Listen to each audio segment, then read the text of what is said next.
7 جگہ بسم اللہ مت پڑھنا ورنہ انسان کافر ہو جاتا ہے، خبردار۔ بسم اللہ الرحمن الرحیم۔ قرآن مقدس اللہ کی عظیم کتاب ہے۔ یہ برکت والی کتاب ہے۔ اس کی آیتیں مومنوں کے لیے شفا ہیں۔ اس کے ایک ایک حرف میں 10 نیکیاں اللہ نے مقرر فرمائی ہیں۔ قرآن مقدس دنیا اور آخرت کی پریشانیوں کا علاج ہے۔ قرآن مقدس رحمتوں کا خزانہ ہے، لیکن اس عظیم رحمت والے خزانے سے مالا مال ہونا ہو تو پہلے سچے دل سے بسم اللہ الرحمن الرحیم پڑھو، پھر اس خزانے کو کھولو اور زیادہ سے زیادہ اللہ کی رحمتوں کو حاصل کرو۔ جب قرآن مقدس جیسی عظیم کتاب بغیر بسم اللہ الرحمن الرحیم کے نہیں کھلتی تو دوسرے جائز کام کی برکتیں بغیر بسم اللہ الرحمن الرحیم کے کیسے حاصل ہو سکتی ہیں؟ حضرت عثمان بن عفان رضی اللہ تعالی عنہ نے رسول اللہ صلی اللہ علیہ وآلہ وسلم سے بسم اللہ کی نسبت سوال کیا۔ آپ نے فرمایا، یہ اللہ تعالیٰ کا نام ہے۔ اللہ تعالیٰ کے بڑے ناموں اور اس میں اس قدر نزدیکی ہے جیسے آنکھ کی سیاہی اور سفیدی میں۔ حضرت جابر رضی اللہ تعالی عنہ فرماتی ہیں، جب یہ آیت بسم اللہ الرحمن الرحیم اتری، بادل مشرق کی طرف چھٹ گئے، ہوائیں ساکن ہو گئیں، سمندر ٹھہر گیا، جانوروں نے کان لگا لیے، شیاطین پر آسمان سے شعلے گرے، اور پروردگار عالم نے اپنی عزت و جلال کی قسم کھا کر فرمایا کہ جس چیز پر میرا یہ نام لیا جائے گا اس میں ضرور برکت ہوگی۔ ابن مسعود رضی اللہ تعالیٰ عنہ فرماتے ہیں کہ جہنم کے 19 داروغوں سے جو بچنا چاہے وہ بسم اللہ الرحمن الرحیم پڑھے۔ اس کے بھی 19 حروف ہیں، ہر حرف ہر فرشتے سے بچاؤ بن جائے گا۔ اسے ابن عطیہ نے بیان کیا ہے۔ لیکن کچھ ایسی جگہیں جہاں پر بسم اللہ الرحمن الرحیم پڑھنا حرام ہے، جائز ہی نہیں ہے۔ ہر انسان جہاں چاہتا ہے پڑھ لیتا ہے۔ کچھ لوگوں کی ایسی عادت بن جاتی ہے کہ وہ ہر کام کرنے سے پہلے ایک دم بسم اللہ الرحمن الرحیم پڑھتے ہیں، تو کچھ ایسی بھی جگہ ہیں جہاں پہ بسم اللہ ہمیں نہیں پڑھنا چاہیے۔ جہاں پر بسم اللہ انسان اگر پڑھے گا تو وہ گنہگار ہوگا۔ بسم اللہ کا پڑھنا ایسی جگہوں پر، ایسے مقامات پر جائز ہی نہیں ہے۔ اب آپ یہ سمجھ لیجئے کہ کون سے مقامات پر بسم اللہ پڑھنا چاہیے، کن مقامات پر بسم اللہ نہیں پڑھنا چاہیے۔ ناظرین، آپ نے سنا ہوگا کہ ہر کام شروع کرنے سے پہلے بسم اللہ الرحمن الرحیم پڑھنا چاہیے، کیونکہ بسم اللہ الرحمن الرحیم کا معنی ہے کہ اللہ کے نام سے شروع جو بڑا مہربان نہایت رحم والا ہے۔ یعنی ہم کام کو جو شروع کر رہے ہیں وہ اللہ کے نام سے شروع کر رہے ہیں تاکہ اللہ تعالی ہمارے اس کام میں برکت عطا فرما دے۔ اور بسم اللہ پڑھنے کے فائدے بھی بہت زیادہ ہوتے ہیں کہ اگر کوئی انسان کسی کام کو پڑھ کے کرتا ہے تو اللہ تبارک و تعالیٰ اس کی اس کام میں برکت عطا فرماتا ہے، اور یہ سنت بھی ہے۔ حضور صلی اللہ علیہ وآلہ وسلم نے بہت سارے مقامات پر ہمیں بسم اللہ الرحمن الرحیم پڑھنے کی تاکید فرمائی ہے، اور حضور صلی اللہ علیہ وآلہ وسلم نے بسم اللہ الرحمن الرحیم پڑھنے کا حکم دیا ہے۔ اب اگر آپ کوئی بھی نیک کام شروع کر رہے ہیں، اس نیک کام شروع کرنے سے پہلے بسم اللہ الرحمن الرحیم اگر آپ پڑھ لیں گے تو آپ کی سنت بھی ادا ہو جائے گی، اور اس پہ آپ کو ثواب بھی ملے گا، اور اس کی برکتیں بھی آپ کو ملیں گی۔ اگر آپ نے کسی نیک کام شروع کرنے سے پہلے بسم اللہ پڑھ لیا تو پھر انشاءاللہ اس میں آپ کا نقصان نہیں ہوگا۔ اللہ تعالیٰ خود آپ کا حامی و مددگار اور ناصر بن جائے گا، کیونکہ آپ نے اپنے اس کام کو اللہ کے نام سے شروع کیا ہے کہ ہمارا کام تھا کرنا، اور بندہ کیا کرتا ہے جو اس کے بس میں ہوتا ہے۔ بندہ تو اسباب اختیار کرتا ہے، اور بندہ کر بھی کیا سکتا ہے۔ بندے کے ذمے صرف اسباب کا اختیار کرنا ہے کہ آپ کسی کام کو کرنے سے پہلے سبب اختیار کریں کہ ہمیں یہ کام کرنا ہے، باقی آپ اللہ کے سپرد کر دیں۔ آپ اپنے کام کو کریں، باقی جو اب آپ کا کام ہے وہ اللہ تبارک و تعالیٰ کے سپرد کر دیں۔ ایک مرتبہ ایک صحابی آئے، آ کر عرض کیا کہ یا رسول اللہ صلی اللہ علیہ وآلہ وسلم، میں پریشان ہوں، ہمارے اونٹ کہیں کھو گئے ہیں۔ تو آپ صلی اللہ علیہ وآلہ وسلم نے ان کو یہ بتایا کہ اللہ پہ بھروسہ کرو، اور اللہ پہ بھروسہ ہی اصل چیز ہے۔ یہ بولو کہ میں نے اللہ پر بھروسہ کر لیا، اللہ پاک کافی بہترین کارساز ہے۔ تو کچھ صحابہ کرام کہنے لگے کہ یا رسول اللہ صلی اللہ علیہ وآلہ وسلم، ہمیں اللہ کی ذات پر بھروسہ ہے، کیا ہم اپنے اونٹوں کو ایسے ہی چھوڑ دیں؟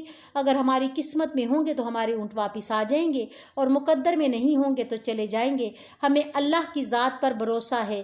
تو آپ صلی اللہ علیہ وآلہ وسلم نے فرمایا کہ نہیں، پہلے اپنے اونٹ کو باندھو، پھر اللہ کی ذات ذات پر یقین کرو، پھر اللہ کی ذات پر بھروسہ کرو، یعنی ہمارے ذمے جو کام ہیں وہ ہمارے اوپر کرنا لازم ہے۔ اسباب کا انکار کرنے والا جاہل ہوتا ہے۔ اسباب کا انسان انکار نہیں کر سکتا کہ نہیں ہم تو ہاتھ پہ ہاتھ رکھ کر بیٹھ جائیں گے، اب اللہ کھلائے، کیونکہ وہ رزاق ہے، وہ ہمیں کھلائے۔ لیکن آپ اپنی محنت کیجئے، آپ اسباب اختیار کیجئے، پھر اللہ کی ذات پر چھوڑ دو۔ آپ پہلے جاؤ مزدوری پر، آپ کام پر جاؤ، آپ کاروبار کرو، پھر اللہ کی ذات پر چھوڑ دو کہ اے پروردگار عالم، اب ہمارا جو کام تھا ہم نے کر لیا، آگے تیری رضا ہے اور تیری رحمت کے ہم امیدوار ہیں۔ صرف ہمارے کمانے سے رزق تھوڑی ملتا ہے، آپ نے کمایا بس کما کے لے آئے۔ اس کے علاوہ آپ غور کیجئے کہ دانے کو زمین سے نکالا کس نے، اس کے بعد پھر اس کو گیہوں کی شکل میں، پھر وہ آٹے کی شکل میں بنا، پھر وہ روٹی بنتی ہے۔ ہم سمجھ رہے ہیں کہ یہ ہماری محنت سے ہو رہا ہے۔ ہم نے روٹی بنائی، روٹی بنا کے وہ گوشت یا سالن یا سبزی ہمارے سامنے آئی، اس کے بعد ہم نے جیسے اس کو بسم اللہ الرحمن الرحیم پڑھ کے کھایا تو اب ہمارے حلق پر ایک فرشتہ بیٹھا ہوا ہے۔ وہ فرشتہ اب اللہ سے اجازت مانگ رہا ہے۔ حلق میں ہماری دو نالیاں ہوتی ہیں، ایک نالی ہوتی ہے جو سانس کی ہوتی ہے، ایک نالی وہ ہوتی ہے جس سے رزق اندر جاتا ہے، کھانا اندر جاتا ہے۔ تو یہ دو نالی بالکل برابر ہوتی ہیں اور دونوں کا ایک ہی چھید ہوتا ہے، لیکن پھر وہ اندر جا کر الگ ہو جاتی ہیں۔ اب آپ یہ سوچ کر دیکھیے کہ فرشتہ یہاں پر بیٹھ کر اللہ تعالیٰ سے پوچھتا ہے ہمارے ہر لقمے پہ کہ مولا اس لقمے کو زندگی کا سبب بناؤں یا موت کا باعث بنا دوں۔ اب اللہ تعالیٰ کی اگر مرضی ہوتی ہے تو وہ لقمہ زندگی کا سبب بن جاتا ہے، اور اگر اللہ کی مرضی نہیں ہوتی ہے تو وہ لقمہ موت بن جاتا ہے۔ یعنی اگر وہ لقمہ بجائے خوراک والی نالی میں جانے کے اگر وہ سانس کی نالی میں چلا جائے تو پھر انسان ختم ہو جائے گا۔ تو آپ دیکھیے ہم نے اتنے سارے کام کیے لیکن فرشتہ یہاں پر بیٹھا ہوا ہے کہ اس نوالے کو، اس لقمے کو کہاں لے جانا ہے۔ تو یہ آپ نے اسباب اختیار کیے، یعنی اس کو اسباب اختیار کرنا کہتے ہیں، اور اللہ تبارک و تعالیٰ پر چھوڑ دیا۔ تو نیک کام ہم شروع کر رہے ہیں، کھانا کھا رہے ہیں تو ہمیں بسم اللہ پڑھنے کی تاکید کی گئی ہے، لیکن بہت سارے لوگ ایسے ہوتے ہیں کہ کچھ حرام کام کرتے ہیں۔ جیسے مثال کے طور پہ اگر کوئی انسان جوا کھیل رہا تو اس میں بسم اللہ کا پڑھنا حرام ہے کہ اللہ کے نام سے شروع۔ اللہ نے کب کہا تھا کہ آپ جوا کھیلو جا کر؟ اللہ نے کب کہا تھا کہ آپ شراب بیچو جا کر؟ اللہ نے کب کہا تھا کہ آپ جھوٹ فریب مکر کرو جا کر؟ اللہ نے تو کہا ہی نہیں۔ ایک شخص نے بڑے عالیشان منزل بنوائی اور اس پر لکھا ھذا من فضل ربی، اور شیطان نیچے بیٹھا رو رہا ہے۔ تو لوگوں نے پوچھا تو کیوں رو رہا ہے؟ تو اس نے کہا کہ دیکھو میں نے اس سے جھوٹ بلوایا، فراڈ کروایا، ہم نے اس کی بلڈنگ فراڈ کر کے بنوا دی، اور یہ لکھ رہا ہے ھذا من فضل ربی، یہ میرے رب کا فضل ہے۔ اللہ نے کہاں کہا تھا کہ جھوٹ بول کے کمانا؟ اللہ نے کہاں کہا تھا کہ ڈونگ کرنا؟ اللہ نے کہا تھا کہ فراڈ کرنا۔ تو مقصد صرف یہ ہے کہ شیطان تو ہر طرح سے انسان کو بہکاتا ہے، تو اس لیے حرام کاموں سے پہلے ہمیں بسم اللہ ہرگز نہیں پڑھنا ہے۔ ہمیں ہر نیک کام شروع کرنے سے پہلے بسم اللہ الرحمن الرحیم پڑھنا چاہیے۔ ہمیں احتیاط رکھنا چاہیے کہ جب ہم باتھ روم کے اندر داخل ہو چکے ہوں، نہانے سے قبل بسم اللہ نہ پڑھیں، باتھ روم میں جانے سے پہلے ہم بسم اللہ الرحمن الرحیم نہ پڑھیں، اور باتھ روم کے نکلنے کے بعد جب کپڑے پہنے تو پھر بسم اللہ الرحمن الرحیم پڑھیں۔ اور کوئی انسان کاروبار کرتا ہے، اب اس نے جھوٹ بولا اور پھر اس کے بعد پیسے لیتے وقت بسم اللہ الرحمن الرحیم پڑھا، تو ایسی جگہوں پر جہاں پر حرام کام کوئی بندہ کرتا ہے تو وہاں پر بسم اللہ الرحمن الرحیم نہیں پڑھنا چاہیے، کیونکہ اللہ تبارک و تعالیٰ نے آپ کو دنیا میں چھوٹ دے رکھی ہے کہ جیسا کرو گے ویسا بھرو گے۔ اللہ سب کو دیکھ رہا ہے کہ کون کیا کر رہا ہے۔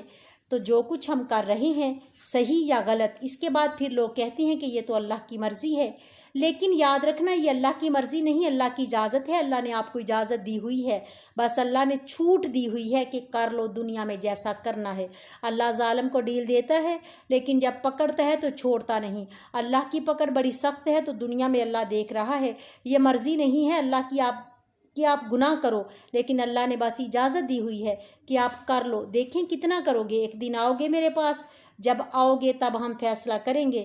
مالک یوم الدین، انصاف کے دن کا حاکم تو اللہ کی ربوبیت سمجھیے، اور ہمیں یہ سمجھنا چاہیے کہ کون سے کام ہمیں کب کرنے چاہیے کب نہیں کرنے چاہیے۔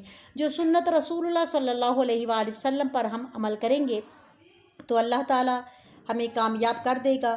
دنیا میں بھی اور آخرت میں بھی انشاءاللہ تعالی اللہ پاک ہمیں بہتر عمل کرنے کی توفیق عطا فرمائے اور ہمارا خاتمہ ایمان پر فرمائے، آمین۔ ناظرین، کمنٹ باکس میں اللہ تعالیٰ کے 99 ناموں میں سے ایک نام ضرور ٹائپ کیجئے گا۔